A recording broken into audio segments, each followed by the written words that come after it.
Hello everyone, welcome to Race Stravaganza Part 2. And I'm going to start out BSX F-Zero Grand Prix 2 and try not to fail as miserably as in my previous BSX test video. I'm going to try not to crash and burn like the crappy 3DO game, or wipe out, because the last time wiping out was actually cool was when the Fat Boys were incredibly popular in the 1980s, and I absolutely love the movie Disorderlies that they made. It holds up extremely well with other iconic 1980s movies, such as RoboCop, Police Academy, Garbage Pail Kids, and Cool as Ice. Just kidding about the last two. They both suck pretty bad. They suck hardcore, and they're only fun to watch if you want to make fun of how bad they are, along with Trolls too. But I'm a big fan of F-Zero. Each and every F-Zero game that I've ever played, be it the Game Boy Advance, Super Nintendo, GameCube, yes, the GameCube, F-Zero GX is by far my favorite of the bunch. And they actually have a special variant of it in the arcade that Sega Sonic Team helped co-create. If you ever get a chance to play the arcade version, definitely check it out. But we're going to move on to some more historical racing games here. Now I'm going to give you a little bit of a history lesson here. Would you be surprised if I told you there's a point in Nintendo's history where they would actually charge an arm and a leg to produce the cartridges for many companies? They would actually make people pay, the companies pay to have the cartridges manufactured by Nintendo, and the average price was about $10 a cartridge, which really made it incredibly hard for the companies to profit. A couple companies did not like this, and they circumvented the lockout chip protection, including Codemasters, who went on to make the great Colin McRae games, and of course Tengen, aka Atari, who made Tetris, Gauntlet, and so on. There were a few really interesting courtroom dramas going on here, because on top of Tetris being Nintendo, it was not owned by them. They got the rights to the game by somebody who didn't even own the rights, but then they legitimately bought the rights, made the game legitimately, and the Tengen version, which is arguably better with the two-player mode, was taken off store shelves, and it is now an incredibly rare title. But as you notice here, as I'm playing Micro Machines, there are some graphical glitches on the screen, and I'm going to show you how to get around these. See, it's really wavering, almost like it's underwater, really annoying. This happens on the FCEUMM core. Yes, FCEUMM works with most games. I'd say a good 95% of games without issues, but unfortunately it does not run Micro Machines properly. So you can do bin/FCEUMM, or you can do bin/Nestopia, but I'm going to do the dummy footer method right now. And I'm going to load core, load Nintendo, and I'm going to load the Nestopia core. I passed right by it. Nestopia. And then I'm going to load content. And of course, like I said, you can do the bin/ for both of these and be fine, but I'm doing the dummy footer method right now, which I've done a few videos on, and you see me do this in many of my videos. But I remember many years ago picking up this game, and I mean, it was such a fun game, and there are many Micro Machine games made in the legacy of Micro Machine games, but this is still by far the best of the bunch. So let's get this show on the road here with Micro Machines. And it is an unlicensed title, as I mentioned, as you can see even right here in the name. And I'm going to load it with Nestopia.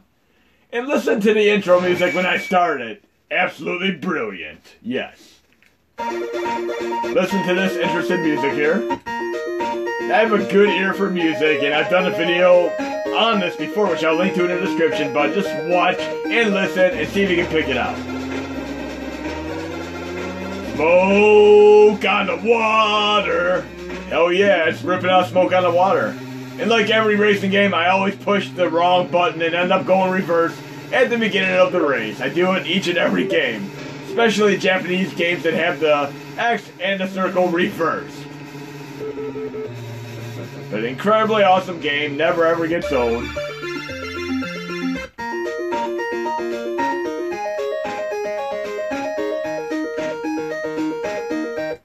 How many of you remember having Matchbox and Micro Machines little carry cases with the little slots like they just showed on that intro screen there? Really cool stuff.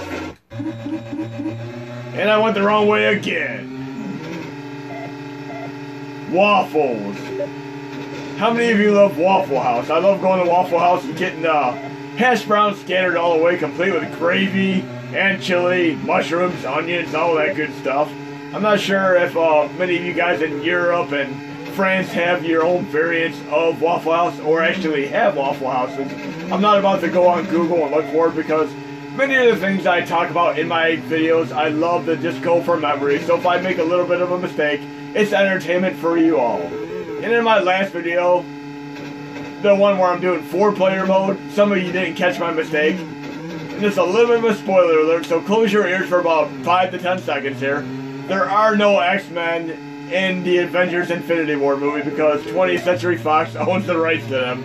But for Avengers Infinity War Part 2, there will likely be some X-Men, hopefully Wolverine. But speaking of Micro Machines games, I'm going to move on to an incredibly awesome PlayStation 1 Micro Machines game, which is my second favorite in the legacy. And if you ever want a good racing game, look no further than PlayStation 1. I mean, I'd say PlayStation 1 contains the best of all racing games, even though there are many, many on 360, PS3, PS4, and Xbox One. I still prefer PlayStation 1 as my preliminary racing game system. And I'm going to be playing Micro Machines Racing right now. It's called Micromaniacs, and this is actually a bargain bin game. This game came out at only $20. It is one of a few games that I got for PlayStation 1 that were really, really tough for me to track down. I mean, no places like GameStop or Babbage's or Electronics Boutique or even Walmart had these in my area. I had to go through a small secondhand shop distributor to even pick this game up. But this is an incredibly awesome game, and I still love it to this day. And I loved it the day I picked it up for 20 bucks many years ago. And there are a few very, very interesting deviations from the normal Micro Machines format, as you will see. And my next video after I do this is going to be a horror extravaganza. And I'm going to be covering many, many horror video games as well as horrifying experiences with video games. Is that Mama or Meemaw? Let's see. Yes, this is an incredibly fun game, and there's some incredibly cool environmental levels, as you will see. You can actually go into a backyard and go to a higher altitude and lower altitude, which gives a great sensation to speed and the height deviations. Let's check this out for a moment here. And how come they're making the Wonder Twins activate sound effects here? Ridiculous. How many video games have you played that have the Wonder Twins activate sound effects? And I'm especially fond of the Wonder Twins parody videos, which actually make fun of the whole concept where Zan and Jane say certain words and turn into certain items. They did it in a hilarious fashion, which kind of reminds me of a certain joke. Yes, I'm a big joke fan. I haven't really told jokes in my videos, but I'm going to tell you one right now. There are 3 guys that go to the edge of Faith Mountain, and they're told that if they actually say something, a specific word, as they jump off the edge of the cliff, they will turn into that word if they have faith. The first person runs and jumps off the cliff and says a bald eagle. He flies away as a bald eagle. The second guy says Superman, and he flies away as Superman. The third guy trips over a stick and says crap before he falls off the edge of the cliff into a pile of poop. Yes, I'm a big fan of jokes. I typically tell very dirty and twisted jokes, but I have to keep my videos G-rated, so I'm not going to quite be telling you R-rated, too twisted jokes right now. I got to keep this kind of family-friendly for now, but you get the idea. But that is a pretty interesting joke. Check out the Super Friends parody videos with Wonder Twins, and you'll get a huge kick out of it because one reference in the joke is what I just told in my joke, and you'll see what I mean when you check the videos out. Okay, we're going to do another PlayStation 1 game here called Engine Racing, which is another game that I had a hell of a time trying to find back in the day. If you like your Gran Turismo games and you like airplanes, you're going to love this game. And like Gran Turismo, it has a simulation as well as a career mode, so you could get hours and hours of gameplay out of this incredibly awesome game. This is one of those games, I mean, there were games that I would get, and I literally played at 4 a.m., even on the school night when I had to wake up at 6 to 7 a.m., yes. I actually had my schedule at middle and high school set up in such a way where my last 2 periods were study hall, and I could literally just sleep through my 2 final periods, and then go home and play basketball. I typically would play basketball from the time I got off school till dark every day. I'd play basketball for about 4 to 5 hours every day. It was my primary sport. There was a point when I was able to dunk, but I kind of stuck to shooting after a few years. But I was able to dunk at one point. Definitely not now. I couldn't even get close to the rim now.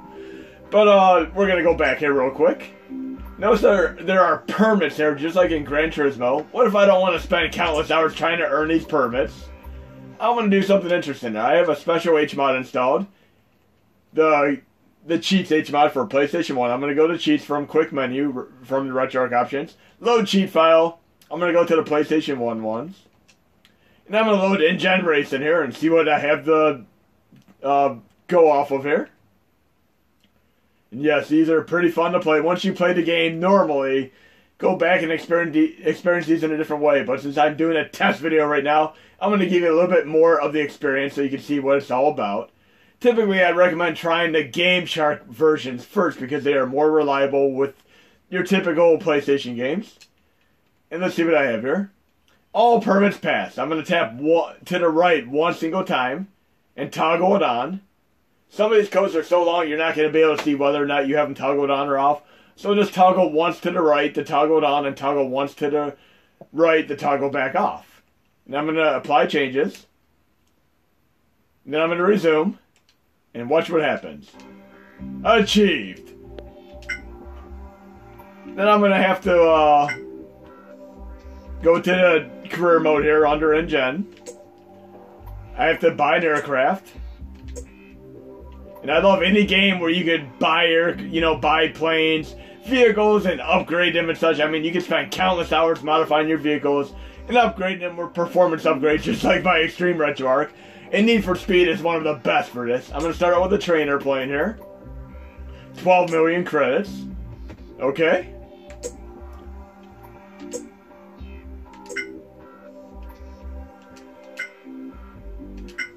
Then I'm going to do a race real quick.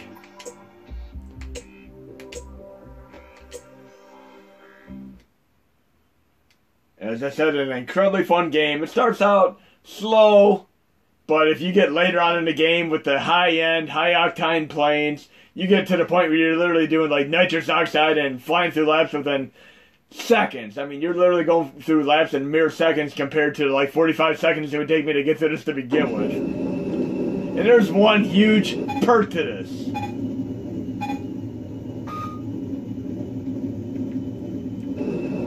Yes, you can change your cockpit view like most racing games.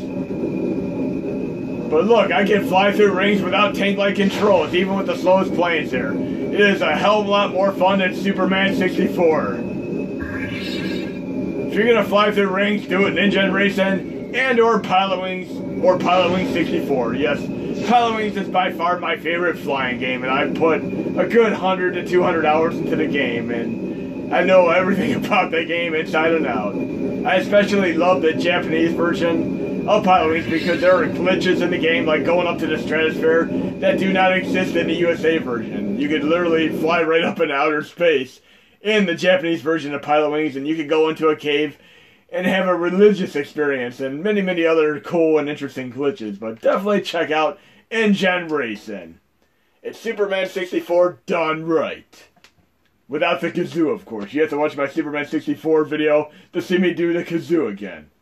And we're going to move on to another incredibly awesome PlayStation 1 racing game. And this is one of my favorites. I've even going back out of the Need for Speed games. This is in my top 2 Need for Speed games. The original Need for Speed Most Wanted game. And this one right here. Need for Speed High Stakes. AKA Need for Speed 4. Great, great game. And by far one of my favorite in the bunch. I also love the Need for Speed reboot, and complete with the re-inflatable tires after you go over spike strips, and the incredibly awesome Closer to the Edge intro by 30 Seconds to Mars. Great, great band. I'm a big fan of that rock alternative music like 30 Seconds to Mars, The Killers, Gaslight Anthem, and so on. Some cool stuff there. And the Bleachers. I mean, any of those current bands like that that do not use auto-tune, I love. I'm not a big fan of auto-tune whatsoever. If I'm going to do auto-tune, I'm going to laugh at it. And the closest thing to auto-tune was the old voice boxings they had for the guitars way back in the day with Peter Frampton, which sounded a hell of a lot cooler than the crappy auto-tune that we have now. And remember how bad the Black Eyed Peas sounded doing auto-tune during the Super Bowl? That was a complete terrible experience. The only thing that outshined that was the blackout we had on the other Super Bowl. This is a great game, and I've spent many hours playing this game, and I love going back to it every once in a while. And there's one very special thing with this game that stands out from other racing games, which I'm going to show you here. It has a very cool, very unique, original graphic style that is very akin to a pastel-colored style. I haven't really seen many racing games with this. I've seen cel-shaded racing games, but I cannot think of another pastel-style colored. Look at this. It looks like a watercolor painting, almost like an earlier Okami in essence. Really cool stuff here. But one of the very tough things about this game was the fact that you could actually get damage on your vehicle. So even if you win first, second, or third place and you get some money, if you do enough damage to your vehicle, the race was completely worthless because you end up spending all your money trying to repair your vehicle. And how many of you have noticed that when you're doing racing games, if you change the cockpit view, the actual sensitivity of the driving changes too. So if I'm doing this kind of racing right here, the sensitivity is actually more sensitive than if I'm in the cockpit view, like so. I can actually steer with more refined steering if I have this view here. See, I have much more, less sensitive, so I have no problem steering at all. But if I go back to the external view, it is much easier for me to oversteer and wipe out. See what I mean? Much harder to steer when you have this cockpit view. The non-cockpit view, should I say. And this is pretty true for most racing games. I consider it a very cool gimmick. If you watch when you go around corners in racing games as well, the way they cleverly do the drawing to hide objects popping into the foreground and the exterior of the level. It's really cool stuff. Road Rash doesn't do the best job with this. The objects literally just pop in on the screen, but here it's very cleverly designed. You can barely tell they're popping in on the screen. Very good level design here. You can definitely see if you look at a distance the objects popping in, but it's not as hard to discern as a game like Road Rash where they clearly pop in the distance. But definitely check out this game, incredibly cool game, good for many hours of gameplay. We're going to move on to some more racing games, and I'm going to do a very interesting game for the Poke Mini emulator here. And this game here reminds me quite a bit of the games that I played on Dreamcast, such as Speed Devils. Speed Devils is one of my favorite Dreamcast games, and unfortunately it was one of the toughest ones to run properly on an emulator. But I love the game, and I love playing it on my real Dreamcast, quite often in fact. Along with Four Wheel Thunder, which is a very cool off-road vehicle, like with big four-wheel trucks. Similar to what Hydro Thunder, should I say. But we're going to do a Poke Mini one right now. Let's get to it real quick. And I am currently running 124 games, as I said in my previous video. And I probably could have got there quicker going the other direction. 124 games there. But I'm going to do this interesting one called Poke Mini Race. This is actually, it was like kind of a handheld keychain game, and I'm playing the translated version of it right now using the Poke Mini Core. And these are originally on a little mini LCD screen, but I'm playing full screen right now. And the closest thing to this would be the Sonic Rush games on PSP, which, by the way, do not run well at all on the PSP Core. Don't even bother trying to run them. They suck bad on the PSP Core.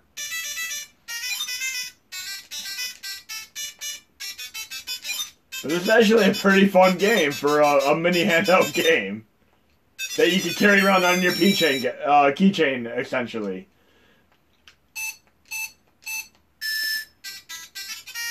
But you essentially have a jump button and a little bit of a turbo boost button you can use once per lap. You'll see what I mean. I'm going to find a precise moment to use it. And how many of you remember the original Etch-a-Sketch from the 1980s? Are you familiar with the Etch-a-Sketch animator that came out in the 80s as well? I did have that, and that was incredibly awesome. I had so much fun playing that. And I wonder how much them Etch-a-Sketch animators cost nowadays on eBay, but I remember it coming with a pretty big book, and me taking a good 30 minutes to do a little animated sequence, and watching the frame still go. And one of my favorite ones was the Black Panther running animation. That was really fun to behold. Definitely check it out. The Etch-a-Sketch animator on YouTube, and you'll see some cool animations. It was incredibly awesome. And it was something I really wanted for Christmas one year, and it was my primary item to get for Christmas, along with a remote control Godzilla that walked to the kitchen and roared with light up lights and everything. They had some incredibly awesome toys back then in the late 1970s, early 1980s.